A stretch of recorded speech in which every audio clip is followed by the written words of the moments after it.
Shalom. Shalom. Selamat pagi, apa kabar jemaat Kaliboto di Surabaya? Baik saja, pasti Tuhan pelihara penyertaannya sempurna sepanjang minggu ini. Biar Tuhan yang terus menyertai setiap langkah kita. Marilah kita awali ibadah pada minggu hari ini dengan berdoa. Terima kasih Tuhan Yesus, kami sungguh bersyukur oleh karena kemurahan Tuhan. Kami boleh Tuhan menghadap hadirat-Mu, Tuhan berkumpul bersama dengan saudara-saudara seiman Tuhan. Biarlah hati, jiwa, pikiran kami dikuasai oleh Roh Kudus. Kami boleh Tuhan menerima sesuatu yang menjadi berkat buat kami semuanya Tuhan. Dengan bersekutu dengan-Mu kami percaya supaya kami tidak akan pernah sia-sia Tuhan. Kiranya Engkau hadir, Kau pimpin ibadah kami dari awal sampai pada akhirnya. Terima kasih Tuhan untuk kemurahan-Mu, terima kasih Tuhan untuk segala berkat-Mu. Kuduskan hati, pikiran dan jiwa kami untuk menerima kehadiran-Mu di tempat ini. Di dalam nama Tuhan Yesus kami berdoa dan bersyukur. Haleluya, amin. Puji nama Tuhan. Apakah Anda siap untuk memuliakan nama Tuhan? Amin, haleluya. Mari kita besarkan nama Tuhan dan memuji namanya.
Sekarang mari kita siapkan hati, pikiran, jiwa kita. Boleh terbuka terhadap firman yang akan disampaikan oleh hamba-Nya. Kita menyiapkan hati kita lebih lagi. Kita masuk dalam pujian dan penyembahan. Disiapkan hatiku Tuhan.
Terima kasih Tuhan, kami bersyukur ya Bapa, Engkau Bapa yang kudus yang mau hadir di tengah-tengah kami orang yang berdosa ini. Pada pagi hari ini ya Bapa, kiranya Engkau yang berkenan Tuhan menyampaikan isi hati lewat hamba-Mu. Urapi setiap perkataan Tuhan yang keluar dari mulut lidah hamba-Mu, supaya apa yang disampaikan benar-benar daripada-Mu Tuhan, dan boleh menjadi rema dalam kehidupan kami masing-masing. Tuhan Yesus, Engkau tutup bungkus hati dan pikiran dan jiwa kami, supaya kami hanya Tuhan fokus kepada firman yang akan diberitakan Tuhan. Engkau jauhkan dari segala roh jahat yang hendak mencuri Tuhan firman-Mu. Biarlah Tuhan Yesus sendiri yang dimuliakan Tuhan. Tuhan Yesus sendiri yang akan memimpin Tuhan sampai pada saudaranya Tuhan. Terima kasih ya Bapa, berkati hamba-Mu Tuhan, dan biarlah Tuhan lewat firman-Mu kami semua dikuatkan. Di dalam nama Tuhan Yesus kami berdoa dan bersyukur. Haleluya.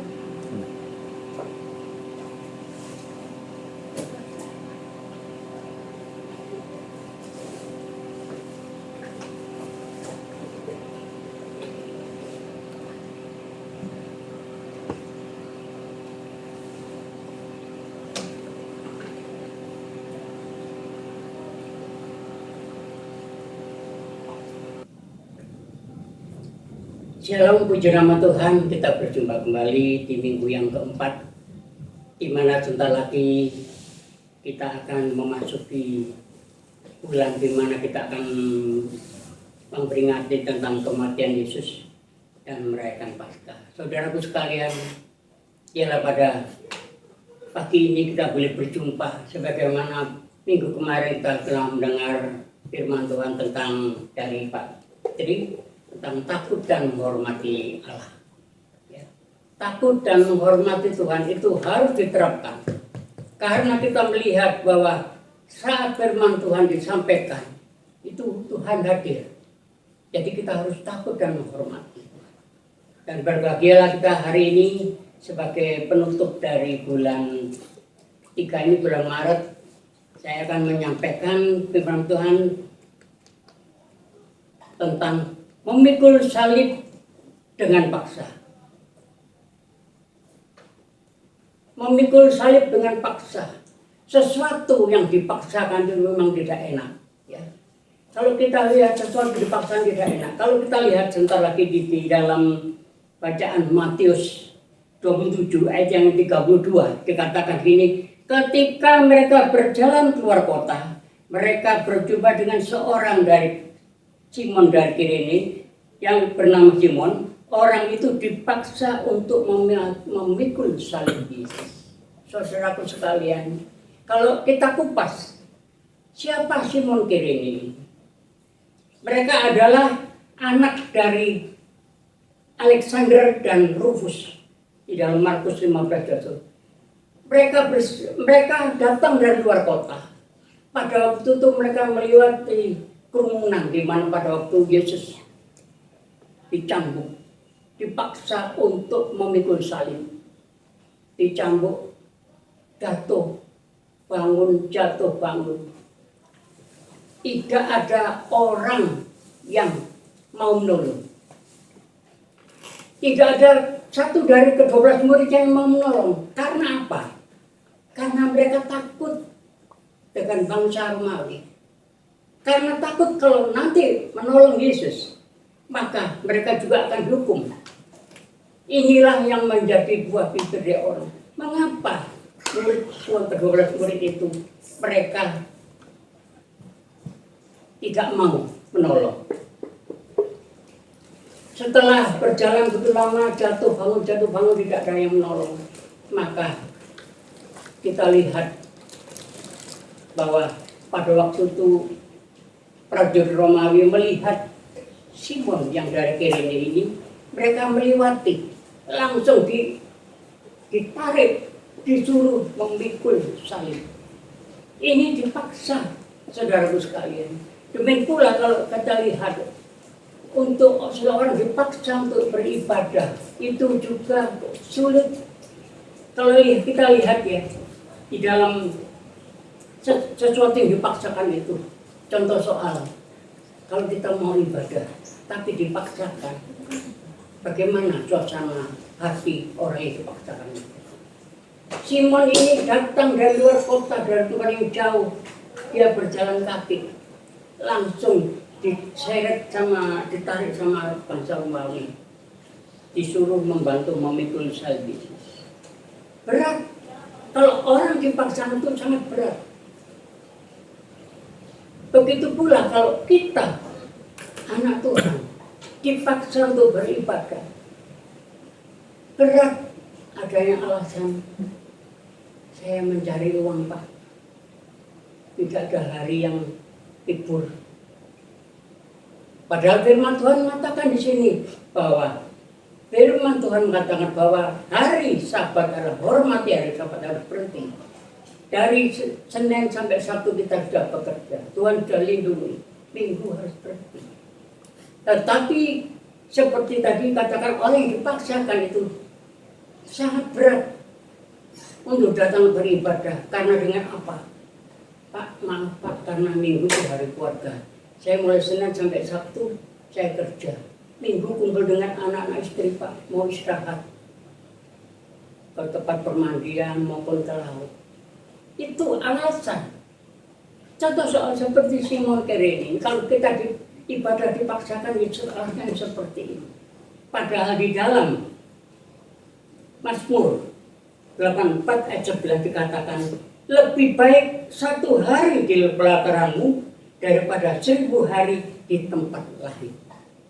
1 hari saja kita berada di pelataran Tuhan, itu lebih baik dari 1000 hari. Artinya kita benar-benar harus fokus. Saudara sekalian, hati-hatilah, sebentar lagi Tuhan akan datang. Tanda-tanda sudah jelas. Sempatkan untuk hari Minggu beribadah, mendengarkan firman Tuhan. Karena firman Tuhan itu merupakan satu kebutuhan bagi kita, saudara dan saya. Lebih baik berdiri di ambang pintu rumah Tuhan daripada di kemah-kemah orang fasik. Kemah-kemah orang fasik itu apa? Hiburan. Ada ya hiburan di laut, di pantai, di mall, itu kemah-kemah orang fasik. Tapi bagi orang yang percaya dikatakan lebih baik berdiri di ambang pintu rumah Tuhan Allahku. Artinya kita mau datang. Demikian pula pada pagi hari ini yang bersyukur, ya saudaraku yang hari ini berdiri di pelataran Tuhan, berbahagialah. Karena itu yang Tuhan mau. Di dalam keadaan yang sangat sulit ini, kita harus mau datang beribadah kepada Tuhan Yesus Kristus. Kalau tadi dikatakan 32, ketika mereka berjalan keluar kota, mereka berjumpa seorang Simon dari Kirene. Orang itu dipaksa untuk memikul salib. Saudaraku sekalian, saya katakan kalau ikut Tuhan, jangan dipaksa. Meskipun kita dipaksa karena sungkan kita datang, tapi di gereja, saudara, mereka tidak akan memperdengarkan Tuhan. Mereka juga akan ngomong-ngomong, mereka bisa tidur, bisa ngelamun, bisa main HP. Itu dipaksa. Tapi berbahagialah hari ini, saudara yang duduk di pelataran Tuhan, pendengar firman Tuhan, Tuhan akan memberkati saudara. Amin, saudaraku sekalian. Amin, puji nama Tuhan ya. Dalam bacaan di atas, pada waktu Yesus tidak kuat memikul salib, jatuh bangun, maka seorang yang mau menolongnya dipaksakan untuk membantu. Simon dipaksa oleh tentara Romawi untuk membantu Yesus memikul salib sampai di Gunung Kalvari. Berat, dan dia memang sudah capek, dikasih beban lagi. Saudaraku sekalian, saya mau bertanya, gimana ke-12 murid Tuhan ini yang tiap hari bercampur akad dengan Tuhan? Tetapi mengapa mereka tidak mau membantu? Inilah tantangan saudara dan saya hari ini.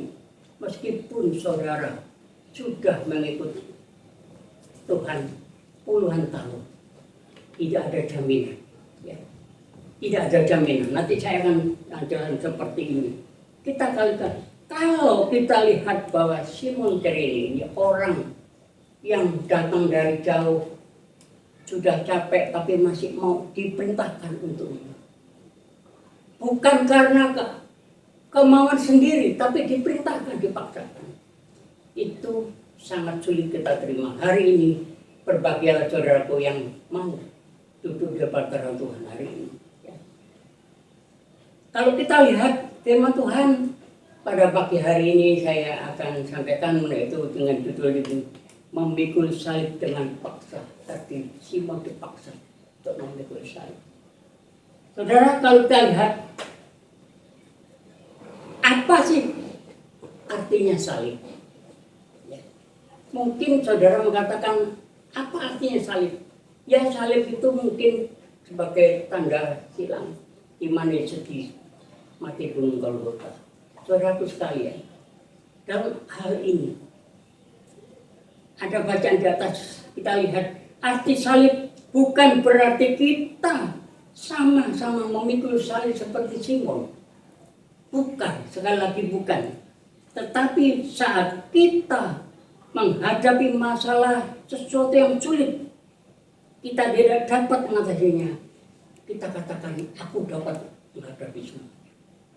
Itu artinya kita mau menanggung semua itu. Pikul salib itu adalah satu persoalan hidup yang saudara alami hari ini. Karena di sini, di dalam mengikut Tuhan Yesus, harus memikul salib. Ada satu ya perkataan di sini Bapak. Syarat yang mutlak untuk mengikut Yesus harus pikul salib dan menyangkal diri. Itu syarat mutlak, tidak bisa ditawar lagi. Jangan sampai ada orang mengatakan, saya hidup susah, saya ingin ikut Tuhan, saya masuk ke gereja, biar persoalan saya. Saudaraku sekalian, kalau motivasi saudara datang ke gereja untuk mencari sesuatu, datang ke gereja untuk melepaskan segala beban yang ada, salah besar. Saya katakan, mengikut Tuhan, datang ke ibadah gereja, yang pertama, rindu akan mendengar firman Tuhan. Kalau kita mau rindu, maka di situ ada berkat-berkat yang tersedia. Saudaraku sekalian, memang hal ini sangat sulit ya. Tapi di sini kalau memikul salib adalah tantangan persoalan hidup dan masalah yang terjadi dalam hidup kita. Kita bukan, meskipun tantangan itu datang, bukan kesalahan kita. Ya. Kita harus memikul salib, itu pikul salib. Bagi orang yang percaya pada Tuhan, harus mampu memikul salib. Yang mungkin pada waktu kita mengalami sesuatu, kesalahan itu bukan kesalahan kita, tapi kesalahan itu ditanggungkan pada kita. Maka kita katakan, saya siap memikul salib. Itu adalah yang katakan sih. Mau memikul salib, syarat mutlak adalah untuk memikul salib. Kalau kita sudah belajar untuk memikul salib, saya percaya bahwa sesuatu akan terjadi dalam kehidupan saudara. Tanpa saudara memikul salib, maka tidak akan terjadi sesuatu dalam kehidupan saudara. Meskipun hari ini saudara banyak berdoa, banyak saudara membaca Alkitab, tapi kalau tidak pikul salib, maka Tuhan mengatakan, engkau belum menjadi murid. Benar saudara sekalian. Sebagai orang yang percaya, harus pikul salib. Kalau hari ini saudara mengalami sesuatu persoalan dalam hidup, itulah tantangan. Harus saudara hadapi. Tidak semua orang yang ikut Tuhan itu tidak pernah ikut salib. Semuanya harus. Karena syarat mutlak tadi di dalam, engkau ikut aku harus pikul salib dan menyangkal diri. Saudara sekalian, ini yang harus kita alami pada pagi hari ini. Saya tidak tahu kehidupan saudara apa yang terjadi dalam saudara, tetapi berbahagialah kalau saudara mau hari ini, mau diakui sebagai murid Tuhan, katakan, Tuhan, aku mau memikul salib. Bukan berarti saudara memikul bala yang besar, bukan, tapi tantangan yang besar. Kalau kita sebagai orang-orang ibadah ya, terutama juga ibu gembala maupun maka kita hadapi semua. Mungkin hari ini saudara bisa melihat saya bersama dengan ibu gembala sudah hampir 28 tahun datang ke Kalipoto. Pada pagi hari, namun perjalanan cukup jauh, tidak ada halangan. Tetapi kadang-kadang kita sebagai orang yang percaya untuk langkah datang beribadah saja dengan jarak yang dekat, rasanya malas. Harus dipaksakan, ditelepon ke sana kemari, didatangi, dipesuki. Saudaraku sekalian, hari ini jangan seperti anak kecil lagi. Saya katakan, saya bersama Ibu Gembala, sudah saatnya saudara harus ini hidup dewasa dari dalam kerohanian saudara. Tidak boleh seperti anak kecil lagi, harus diberi susu terus. Tidak zaman sekarang, waktunya sudah dekat. Harus diberikan makanan yang keras melalui firman Tuhan. Kalau beberapa waktu yang lalu sudah sampaikan firman Tuhan, Ibu Gembala, ya, untuk belajar menghormati akan apa yang Tuhan sudah sediakan, Tuhan miliki. Belajar menghormati, merawat rumah ibadah, merawat alat musik, itu adalah sesuatu pelajaran yang penting. Itu termasuk juga memikul salib. Ada gereja, aduh, pintunya mau copot gendanya, tanpa diperintah datang memikul salib, ditutupkan. Itu memikul salib. Ada pagar yang sudah mau copot, tanpa diperintah dikerjakan sendiri, dengan teri yang panas dikerjakan. Memikul salib. Saudaraku sekalian, saya tantang pada saudara. Pelajaran yang baik itu adalah untuk belajar menyenangkan hati Tuhan. Kalau tempat ibadah itu enak dan bersih, Tuhan senang. Demikian pula apa yang ada di dalam rumah ibadah itu dirawat, Tuhan senang. Bagaimana? Kita lihat, bait Allah pada waktu itu dibuat untuk jualan, untuk orang jual beli, berjudi. Tuhan Yesus marah.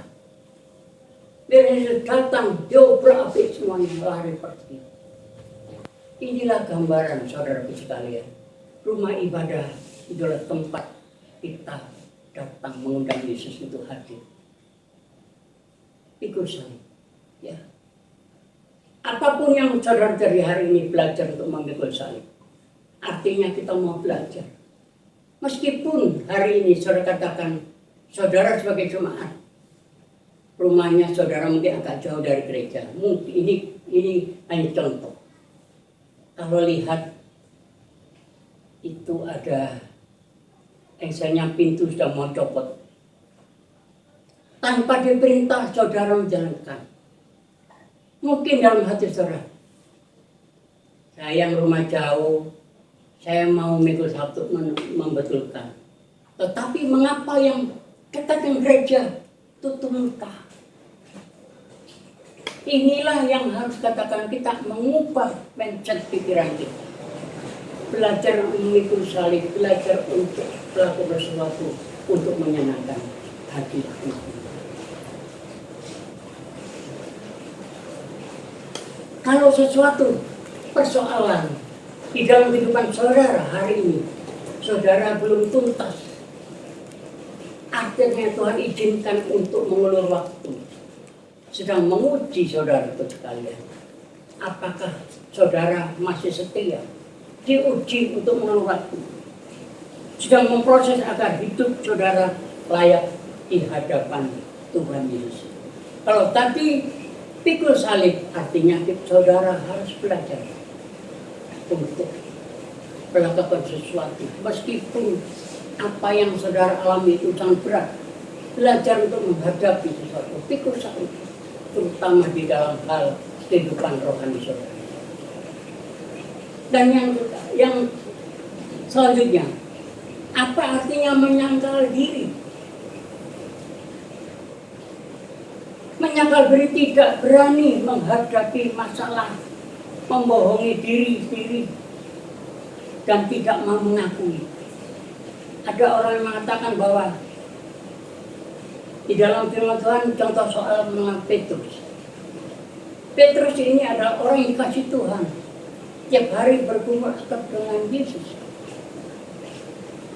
Katakan, apa engkau mengasihi aku? Ya Tuhan, aku mengasihi aku. Itu mulut bisa berbicara seperti itu. Tetapi apa satu yang diucapkan di mulut Petrus itu cocok dengan itu? Tidak. Sampai Tuhan mengatakan, engkau akan menyangkal aku 3 kali. Hanya begitu aja. Ketika Petrus melihat Yesus dicambuk, Yesus memikul salib sampai terjatuh, di mana punggungnya penuh darah, dicambuk tidak kuat jatuh dari itu. Mengapa Petrus menjauh diri? Mengapa Petrus tidak mau dia masa depan mengambil? Karena takut. Bahkan ada orang mengatakan, orang ini selalu bersama dia. Saya tidak. Itu menyangkal diri. Kalau hari ini, contoh soal, saudara hendak melamar suatu pekerjaan. Begitu saudara melamar, dari sang pimpin katakan, saudara beragama. Padahal saudara adalah anak Tuhan. Ya Pak, saya beragama ini. Akhirnya menyangkal diri, membohongi Tuhan. Karena kalau Petrus tadi menyangkal diri, maka dia tidak mengakui itu ada. Saat kita berbuat yang benar, tetapi kita menghadapi hal yang berbeda. Saudara pun mungkin sekarang hari ini saudara sudah bekerja dengan Bapak, bekerja dengan jujur, menjadi karyawan yang tidak menyalahi peraturan, tetapi ada tanggapan dari pimpinan, orang ini tidak ada efektif, tidak ada sesuatu yang dapat dapat membahagiakan perusahaan ini. Itu yang saudara alami. Saudara berani mengakui bahwa saudara tidak boleh menyangkal diri. Harus diakui, saya anak Tuhan. Meskipun dia tidak terima, kita mau tetap belajar untuk menerima semua. Terus kalau tadi sudah menyangkal diri, sudah memikul salib, sudah ada pertanyaan, mengapa harus pikul salib? Ada pertanyaan, mengapa harus pikul salib?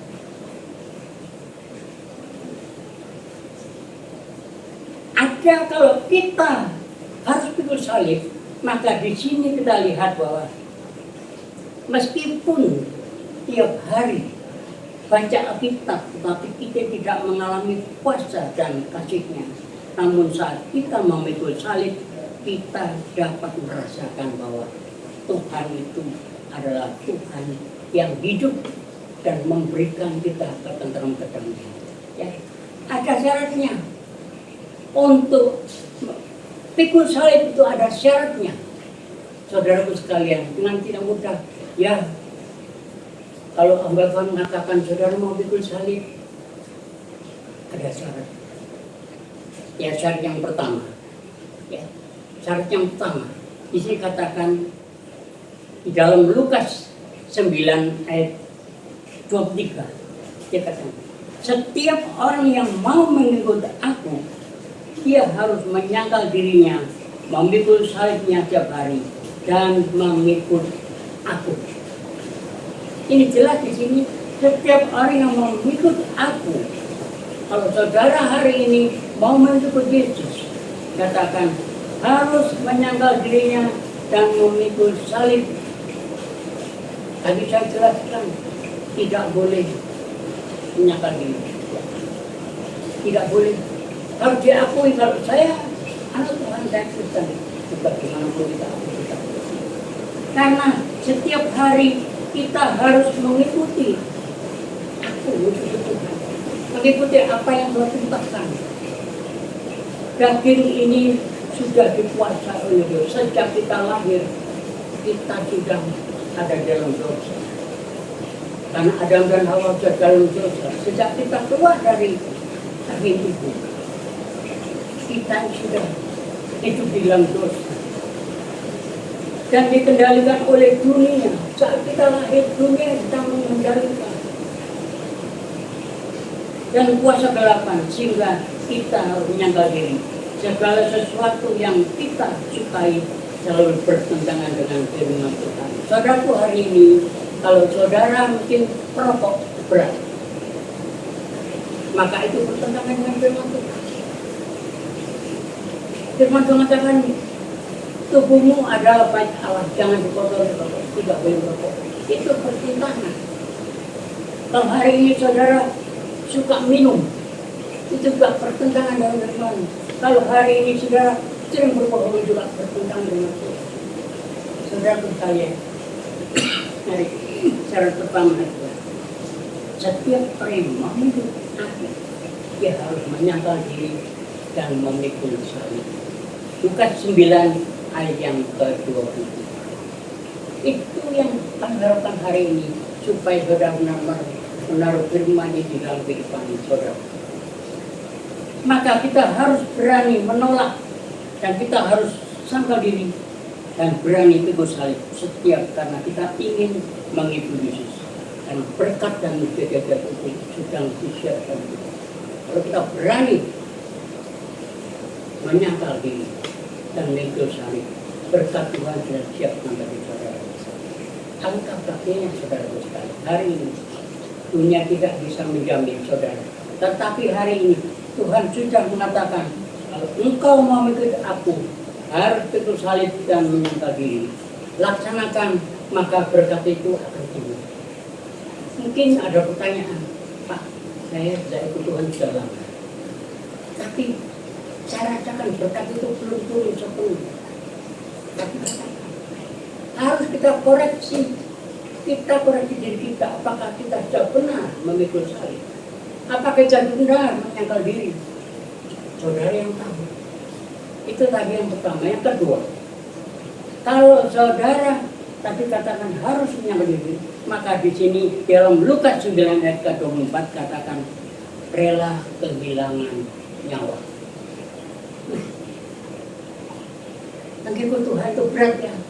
Rela kehilangan nyawa.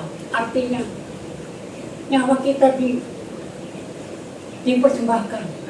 Saudaraku, ini bukanlah sesuatu yang tadi kita bayangkan, rela kita siap mati. Bukan. Di sini katakan, bagi siapa yang mau menyelamatkan nyawanya, ia akan kehilangan nyawanya. Tapi barang siapa kehilangan nyawanya karena aku, ia akan menyelamatkan. Kehilangan nyawa karena aku, ia akan menyelamatkan. Kita lihat pada ada saya satu cerita yang saya baca pada waktu hamba Tuhan ini disuruh terjun ke satu tempat sarangnya orang narkoba, sering membunuh. Hamba Tuhan kirim, tapi apa yang disambutnya? Disambut dengan tembakan, dibunuh, bahkan dipotong-potong. Saudaraku sekalian, ini yang saya lihat bahwa siap untuk menyerahkan nyawa, tetapi keselamatan itu ada di tangan Tuhan itu. Alkitab berkata orang yang rela kehilangan nyawanya justru tidak akan kehilangan nyawanya. Itu janji Tuhan. Tapi di dalam Lukas tadi katakan rela karena orang yang kehilangan tidak akan diselamatkan, karena nyawa tidak dapat kehilangan nyawanya. Ketika kita rela kehilangan nyawa, berarti kita rela meninggalkan kesombongan. Ini artinya sebenarnya rela pedang nyawanya. Artinya ini yang sebenarnya adalah meninggalkan kehidupan yang lama. Mungkin saudara hari ini saudara hidup dalam kesombongan karena harta banyak. Mungkin saudara hari ini tidak mau dengar orang lain karena saya punya uang banyak, saya pemilik pabrik, tidak mau disalahkan. Tetapi hari ini kalau kita mau Yesus harus rela meninggalkan kehilangan nyawanya. Dikatakan ini kita rela meninggalkan kesombongan dan keangkuhan yang bertentangan dengan firman Tuhan. Tadi dikatakan firman Tuhan, dikatakan firman Tuhan, tubuhmu adalah bait Allah. Artinya kita rela yang tadinya kita merokok dilepaskan. Ya Tuhan, saya lepaskan, saya tidak merokok. Yang dulu peminum, ya Tuhan saya rela kehilangan nyawa saya. Artinya melepas minum alkohol apa, tapi untuk menyenangkan hati Tuhan. Yang tadi kehilangan bertentangan dengan keangkuhan, kita menjadi orang yang penurut. Hari ini berbahagialah saudara sekalian yang terkasih, yang sampai bertahan. Yang lagi katakan orang yang bertahan itu akan diselamatkan. Hari ini saya melihat jemaat sholat raya kali botol makan.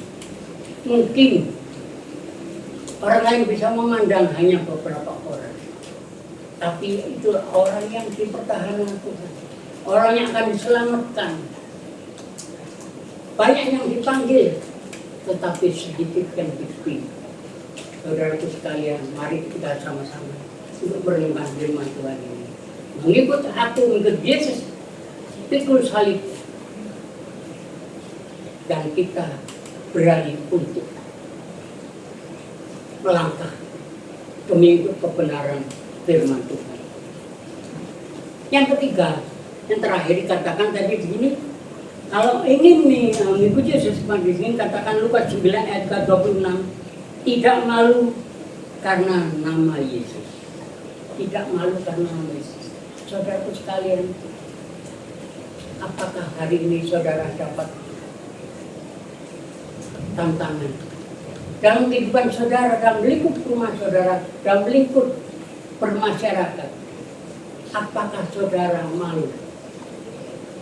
Firman Tuhan katakan tidak malu karena nama Yesus. Barang siapa malu karena aku dan perkataanku, buat manusia juga, aku akan mempermalukan orang itu. Kalau kita malu, maka Bapa surga juga akan memalukan kita juga. Tidak diakui sebagai anak-anak. Apabila ia datang gelap dan kemuliaan Tuhan, maka kita tidak akan memperoleh kemuliaan Tuhan lagi. Karena kita malu. Biarlah pada pagi hari ini kita benar-benar fokus akan firman Tuhan. Karena kita apa yang dijanjikan Tuhan, supaya kita menjadi pengikut yang setia dan tidak perlu malu lagi untuk mengikut Yesus. Saudara sekalian, biarlah berbahagialah hari ini. Saudara punya apa? Kita akan tetap percaya. Yesus akan menyelamatkan kita. Dia akan meluruskan jalan kita, melepaskan kita dari kutuk dosa. Dan nama Yesus memberikan jaminan untuk saudara sekalian. Hari ini, baiklah kita merenungkan. Ya. Apakah hari ini saudara ada yang sudah pikul salib dan menyangkal diri? Itu saudara sini tahu. Tapi firman Tuhan jelaskan, mengikut aku harus pikul salib dan menyangkal diri. Apa hasilnya? Kalau tadi kita ada syaratnya 3 hal ini, maka apa hasilnya? Kalau kita sudah melangkah dengan 3 hal ini syaratnya, maka hasilnya adalah di sini. Kalau kita pikul salib dan sangkal diri, ada perubahan dalam cara hidup kita. Ada cara berubah hidup kita. Yang mungkin tadi malah ibadah pagi-pagi hari sebelum jam ibadah mereka sudah datang. Itu pengajuan perubahan. Yang tadinya sombong, sekarang menjadi orang yang rendah hati. Mungkin pada waktu kita datang ke gereja kita tidak mau berusaha, tapi begitu ada perubahan kita memikul salib, maka saudara menjadi orang yang ramah. Mengatakan shalom, mari berarti ramah kepada sesama jemaat. Ramah juga kepada hamba Tuhan. Ramah juga kepada Tuhan Yesus. Itu yang harapan. Yang pemarah menjadi sabar. Orang yang tidak suka berdoa menjadi orang yang rajin berdoa. Sifat dan hal yang baik berubah menjadi itu yang baik. Saudaraku sekalian, mari kita renungkan. Ya, tadi Simon dari ini dipaksakan. Saya tanya pada saudara, apakah hari ini saudara yang datang ke ibadah dipaksakan oleh hamba Tuhan? Dipaksakan orang lain, saudara yang bisa menjawab. Karena kehadiran saudara hari ini, Tuhan sudah tahu bahwa saudara ingin bertemu dengan Tuhan Yesus. Meskipun hari ini saudara tidak bertemu dengan saya, gembala, tetapi begitu seram dengan suara, itu sudah bertemu, ada pertemuan. Berbahagialah hari ini, saudara. Kalau saudara mau mulai hari ini, ikut saya. Tanpa disuruh, tanpa dipaksa, saudara datang ibadah. Itu adalah suatu hal yang dapat menyenangkan hati Tuhan Yesus. Jangan takut bahwa semuanya sudah siap oleh Tuhan bagi saudara dan saya.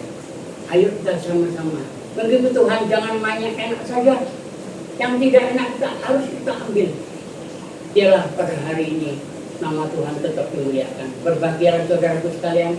Sebentar lagi kita akan masuk di dalam acara Paskah. Mari kita renungkan. Sudahkah saudara memikul salib dan sandal ini? Saudara yang tahu. Kalau belum, kesempatan hari ini, saudara setelah ibadah pulang berdoa pada Tuhan. Tuhan, saya siap memikul salib dan menyangkutnya. Bahwa itu adalah kematian saya. Puji nama Tuhan. Mari kita akan berdiri bersama-sama. Kita akhiri ibadah ini. Kita menyanyikan sebuah lagu. Saya mau diri. Kita beri bersama-sama.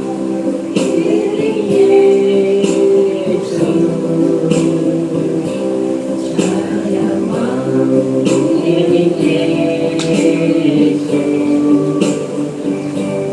Sampai selama-lamanya. Saya mau iring Yesus. Saya mau iring Yesus. Angkat tangan saudara. Pertanda saudara mau iring Yesus. Pikul salib dan menyangkal diri. Itu saya mutlak. Kalau ada yang belum minta hari ini Tuhan sudah menjadi saudara.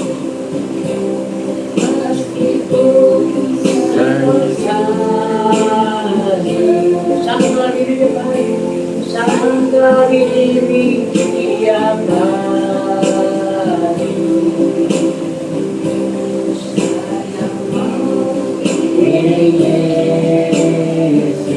Hari ini Tuhan masih beri kesempatan pada saudara. Saya sudah minta Tuhan sudah lama, tapi saya belum pikul salib, belum menyangkal diri. Artinya hari ini awal saudara diakui sebagai murid Yesus. Itu satu bagian yang luar biasa. Tuhan tidak melihat dosa kesalahan kita yang lalu. Tapi hari ini ada pertobatan, ada niat untuk hidup Tuhan, berani mengikut salib dan berani menyangkal diri, tetap setia.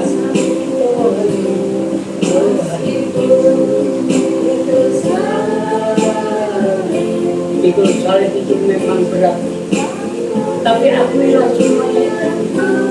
Pikul salib itu akan menuju jalan sesuatu yang luar biasa. Jalan yang indah, hidup masa depan yang indah. Itulah kita Tuhan. Harus terus pikul salib. Jangan takut hari ini. Tuhan sudah membuka tangan. saya saudara mengatakan, saya saudara mau minum salib, dia mengatakan, inilah anakku yang dikasih. Oh, terima kasih, terima kasih. Terima kasih Tuhan. Abang sudah berkata-kata untuk mengajarkan pada jemaat untuk pikul salib dalam nyata diri. Biarlah firman Tuhan ini dapat diterima bagi mereka yang mau menerima. Berkat Tuhan sudah tersedia. Bagi mereka yang menolak, itu Tuhan yang luruskan.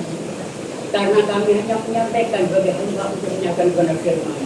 Biarlah hari ini bagi mereka yang mau menerima dan mau mengatakan, Tuhan, aku mau memulai memikul salib dan menyangkal diri, maka kehidupan baru akan saudara alami hari ini. Terima kasih Tuhan, kami sudah menyampaikan-Mu, mungkin Allah Roh Kudus akan menerjemahkan lebih lanjut ya Pak. Terima kasih Tuhan, hari ini sebentar lagi kita akan berbicara satu sama lain, kami berdoa khusus bagi jemaat-jemaat yang ada hari ini yang bertahan. Sekali botol Lumajang, jangan bersedih hati, tapi lakukan semuanya itu. Belajar untuk mempercayai, belajar untuk Tuhan. Berkata yang baik, tidak menyangkal diri. Ya Pak, terima kasih Tuhan. Terpujilah nama hari ini yang mungkin dalam keadaan sakit Tuhan, sebagai tabib ajaib datang memulihkan dada saudara yang susah dihiburkan yang lalu. Terima kasih Tuhan. Kami juga berdoa bagi bangsa dan negara kami, Presiden kami Joko Widodo, Wakil Presiden para menteri, pejabat dari pusat sampai daerah, aktif dari pusat sampai daerah. Biarlah Tuhan hari ini Tuhan pulihkan kembali bangsa ini. Hari ini banyak bencana di mana-mana, banyak turun berhenti. Karena itu tanda-tanda Tuhan yang beri bersama. Biarlah kami tetap setia. Terima kasih Tuhan, terpuji nama-Mu. Biarlah sebentar lagi kita akan beri. Mari kita angkat tangan ke atas. Terimalah berkat dari Allah Bapa, damai sejahtera dari Tuhan Yesus Kristus, melalui persetujuan Roh Kudus akan menyertai saudara mulai pagi ini sampai Maranatha Tuhan datang kembali. Terima kasih, terpujilah nama-Mu. Di dalam nama Yesus kami berdoa. Haleluya. Amin. Tuhan Yesus memberkati. Kita berjumpa minggu depan di acara perjamuan kudus di Kalifoto. Tuhan Yesus memberkati. Amin.